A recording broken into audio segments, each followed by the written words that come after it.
Hey everybody, this is Leah Galliano coming today to do another video. Um, I wanted to talk about narcissistic landlords and what did I do in order to, I don't want to say really defeat them because she's still up to her manipulative ways, but how to come back being harassed and stalked and being lied on and smeared on by a narcissist landlord. So let me give you a little backstory. I'm transgender and I moved in these apartments before this lady had even got in the office. Everybody in the office was kind and sweet and caring until this landlord to this person got in this office. She started to pick on people. She started to write people evictions just by somebody making a complaint that some people had made up lies on people because they didn't like them or they didn't get something out of them. So they called the landlord and made up lies. And she was just evicting people. No evidence, nothing. Just pure hearsay. And she tried it with me when she figured out that I was a trans. When she figured out that I was a trans woman and seeing me for the first time and seeing my body and how I look, she was really jealous. We all know narcissists are jealous. She was jealous and envious of my body and the way I look. So, the first complaint, the letter I got was she said that I was throwing grease. I know damn well I didn't throw no grease. And I told her I didn't throw no grease. So we had to start having words and stuff. And I'm like, okay, let me speak to the landlord. Because at that time, she wasn't even the landlord at that time. She was a secretary in this office. And she accused me of throwing grease. So I said,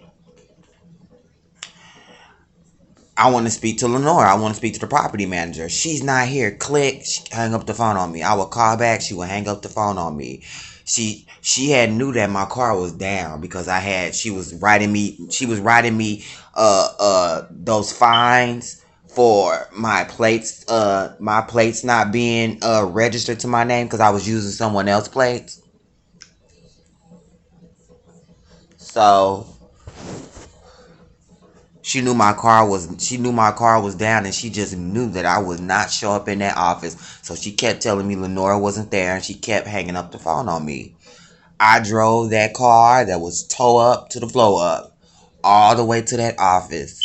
And when I got in there, I gave her a stern look. I didn't say not one word to her. All I said was, I need to speak to Lenora. It's ASAP. It's very important that I speak to her right now. Can you let her know I need to speak with her? But I was loud enough so she could hear me. So she like, sure. She looking at me crazy because now I done messed up her manipulation. Now,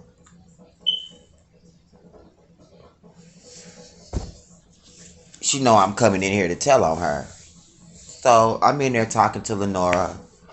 I don't know what Lenora was going through. I shouldn't even be saying her name, but I did. Sorry. I don't know what my landlord was going through with this lady. I don't know what type of behavior she saw, but she was like, when I came in and how angry I was, the way she gave the look that she gave me, and she just kept nodding like, yes, I understand. Like, she been getting complaints on this lady. It wasn't just me that was telling her these things. Everybody was telling her these things about this lady. So she reassured me.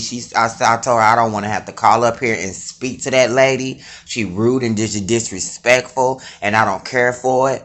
I said I've been homeless for 2 years, and I worked hard to get this Section 8, and I'm not finna have somebody like her trying to keep making up lies and provoking me, trying to get me to react so she could throw me out. So my landlord gave me her her personal email, and you know what I'm saying, a card to reach her so that I wouldn't have to deal with her no more. Cause she knew that this lady was toxic. I'm minding my business. It's people moving in and out next door.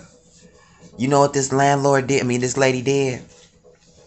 Cause she was moving people in. She went and got an ex-convict. Somebody that is a robber, probably a murderer, you know what I'm saying? Child molester. She moved this man in next door. Mind you, looking at him, you could tell he's a thug type of guy. You could tell that he did some things in his life. I just knew by looking at him that he been to prison. You know, come to find out he just got out the feds for selling drugs and doing something with rent. He was doing something electrical, like I think he was stealing people electricity and not paying rent or something. So she moved. This is her tactic. Move. She moved this man in thinking that, you know what I'm saying, I was going to be so scared and stuff that I was going to go ahead and just go ahead and try to find me somewhere to go. She was trying to get me up out of here. But what she didn't know was the man ended up being attracted to me because I do got a nice body. I do. I'm very attractive. Very attracted to be a trans woman. So she moved this man in. Right. I could tell that he didn't know that I was trans. He didn't know I was trans. Because he told me he did not know I was trans. But after he moved in or whatever, and he seen me outside, he tried to talk to me. He tried to talk to me. After we exchanged numbers and stuff when we was talking, he had told her some stuff because she ended up hiring this ex-convict as maintenance too. I forgot to say that too. So he's maintenance and he's living next door. She using him to try to spy on me, to try to find a reason to just get me up out of there. So me and him had an altercation when I told him don't text my phone no more. I don't know what you own. I don't care what you own. He called her up and said I cussed him out. So instead of her getting my side of the story, she wrote me an eviction. I'm watching him on the phone telling her, looking out my window. Soon as he hang up the phone, boom, I had an email saying I had 30 days to leave. Mind you, every time I do call from my number, she don't answer. But she knew. She probably was recording me too. I called and she answered the phone and I was like, why am I getting evicted?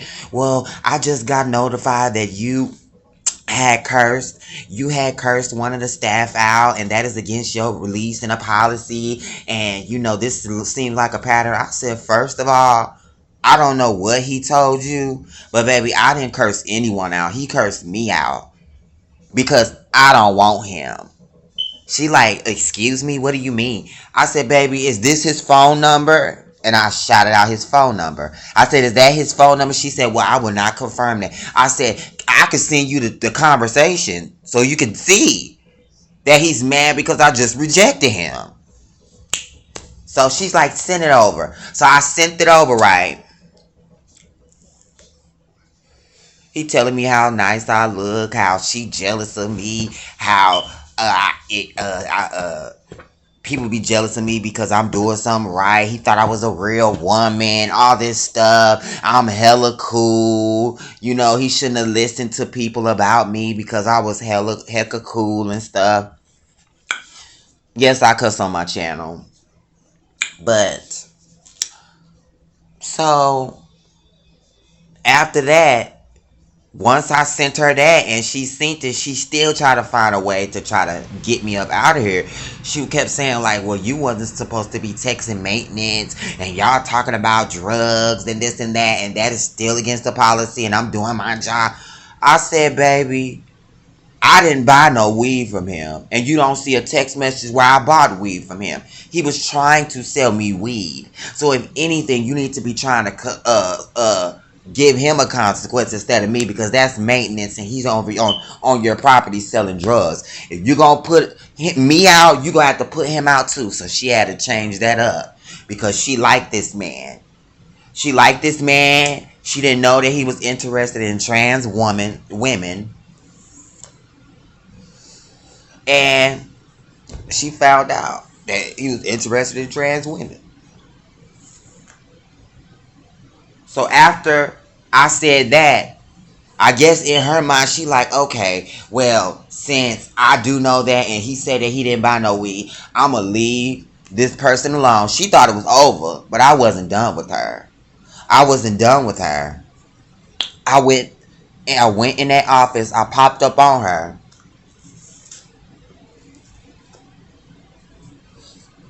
I cut my recording on. And I was just telling her, I feel like you don't like me. I feel like you have a personal problem against me because I'm transgender. And she got to yelling and screaming. I feel effing attacked. Mind you, she's a pastor at some church too. This is what these narcissists do. These narcissists infiltrate places of power. And they fool everybody to try to get up there so they can have ultimate power. And they always self-sabotage, so you don't have to worry about them staying there long. But she got to cursing and yelling and screaming and hollering and interrupting me, wouldn't let me talk. And I told her I was very professional. And we had another new secretary in there. So I did this on purpose because I knew that I was going to have a witness. She couldn't use her to lie on me because she was right there. And I kept it strictly professional and strictly platonic. And I told her, what you're not gonna do is yell, scream, and holler and curse at me, and not one time have I raised my voice or said anything disrespectful to you or cursed at you. I said, you hanging up the phone on me, you being evil and messy and petty. Oh, I'm not petty. I mean, everything I said, she has something to say, just constantly cutting me off. So I just got to telling her, like, you sat up there and you wrote me 4 evictions, and then you had to take them back because you found out that whatever you wrote up on, you didn't have no evidence or no proof. So you had to take them back. So now I feel like you trying to mess with my life. Now you just trying to find something to try to mess with my life. I said, baby, don't mess with my life. Don't mess with my life. I worked hard to get to where I'm at today. And for somebody that's on a power trip, that want to come and mess with people's lives, she cut me off again. Got to telling me this sad story. Come to find out why she evicted the wrong person. Why she evicted the wrong person. And they came up there and beat the landlord up. And that's how she got into the position of the new landlord. Y'all see how crazy this is? You see how demonic this is? Her whole plan was to infiltrate that office, learn all Lenore's secrets, the landlord's secrets, and then find a way to get her out so she can take her position. But how she was trying to tell me what was going on, because she kept saying, I'm the new boss now, I'm the new Lenora, and all of this. The whole time Lenora was still owner of that company. That was her business. You know, that was her business before this lady even got in that office. So she felt like she was finna take over. She really thought she was finna take over. And this is why I say, let karma get them. I know some of us want to get karma. I know some of us want to see it happen right now. Don't do nothing. Let karma come, because I promise you they're going to self-sabotage before you know it. I went on her Facebook page and now I see her giving a letter of basically letting everybody know that she's leaving the company. She found her another job and this and that. She's gonna miss the tenants and people that worked with her. And I once you go through narcissistic abuse, your discernment gets raised. You get to see things for what it is. You don't even have to be in the room with folks to know what people have said. That's how gifted you become. You get to read people's minds, and just looking at them and just seeing them staring at you, you can see what they're saying in their mind, or situations that have happened that you weren't there, but you could just tell the outcome, but just how soon it was. I had prayed to God, and I don't know if some of y'all don't believe in God, but I'm telling you, you should.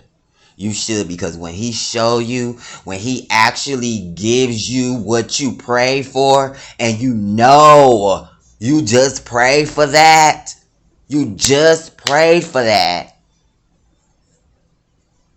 So I'm gonna tell you what my intuition picked up. My intuition picked up that Lenora she didn't leave the company. She just went on vacation. She went on vacation, and the company she let her run the company for that 3 to 6 months, 3 to 4 or 5 months. She let this lady run this company, and it was all hell broke loose when she went to that company. Ever since she got to that company, it's been nothing but hell. When she got back off vacation and seen all those complaints, seeing all those people that threatened to sue her, not this lady, her and her company, she was not having it. You're a liability. You're a liability. I let you run this company while I was gone, and this is what you do. You want to see people homeless. You want to see people thrown out of their homes and stuff. See, the landlord is trying to help people. She actually has other businesses with shelters and stuff that she actually does to help people find them somewhere to go, and especially the black community. She helps the black community. And I do believe that my landlord, is an empath. She got manipulated. We always get manipulated by narcissists. We always think they nice and cool and they be charismatic and everything, charming. And that's how she got in. But over time, if you just let them be them, people don't want to be around that energy. People do not want to be around that energy. You want to see people hurt. You want to see people in desperation, begging you, like completely like begging you like you a god. You want people to fall down to their knees in front of you. That's the type of person you are, Lois. That's the type of person you are. You've been jealous of me since day one. How tranny look like that? I'm a real woman and I don't look like that. And every man that ever has talked to me, they always said that they thought I was a real woman. So every man that she was interested in, they was interested in me. And she had to tell them, oh, that's a transgender. She told them. She told the maintenance I was transgender. She's the one that told them. So you have to let karma just do its thing. Sometimes you just have to let karma do its thing. She got what she deserved. And she's going to probably go to another company and wreak havoc somewhere else. And I would rather her do that than continue to fuck with people's lives. Because I was almost going to get dirty. I was almost going to go there with her. She's up in the church. She's up in the church preaching next to a preacher. Like, she's the preacher too, but she's like lower than this one preacher. And she's preaching next to this lady, all up in the church, trying to make people think she's a good-hearted person, but she's not. And that audio that I got, it will prove just how nasty she is. I kept it real professional. I was very classy. I didn't yell. I didn't overtalk her. I didn't disrespect her in no type of way, even though she disrespect me. And on that audio, I didn't incriminate myself not one time. Because I could have went there. I could have called you all types of fat ass nasty bitches and go get your teeth fixed. But I didn't. I kept it cute and I kept it classy. And at the end of the day, I win. I win. Because now you can't fuck with my life. And if you fuck with my life while you're not working for this company, I'm going to have you locked up. That's what I'm going to do. Because now you stalking her.